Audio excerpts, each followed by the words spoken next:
Ang pangunahing ulam ng mga Pilipino. Paborito din to ng bayan. Ang ulam na pinakamadaling lutuin at low budget pa. Paano ko ba ito niluto? Panoorin po ninyo ang ginawa kong video. Our ulam for today. Linis na at nakahiwa na itong bangus. Ready na itong timplahan. Iba pang mga ingredients na ating gagamitin sa pagluluto ng ating pananghalian. Unahin natin ang suka. Sikreto dito, maraming bawang. Nilagyan ko ng luya.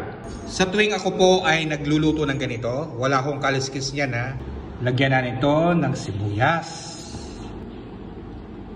Lagyan natin ito ng asin. Gusto ko kasi dito ay pamintang durog. Lalagyan ko siya ng konting mantika para hindi madurog yung laman ng isda. Lagyan natin ito ng bay leaves, pampabango dito sa ating niluluto. Isunod na natin yung ampalaya. Lagyan natin ito ng eggplant. Ang pinakahuli ay ang siling haba.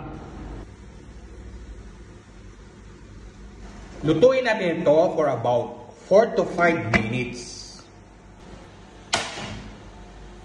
Wow! Ang ganda ng pagkaluto, oh! Tinikman ko siya. Okay yung pagkaasim. The best! Lagyan natin to ng konting sabaw. Gusto ko kasi na may sabaw itong ating niluluto. Takpan pa natin. Luto na ang ating ulam. At ready na po itong iserve. Naniniwala po ba kayo kapag ito ay nangamoy sa buong bahay ninyo? Ay naku, talagang legit na manyaman ang iyong niluluto. Di ba? Kitams, ang dali lang itong lutuin. Di ba?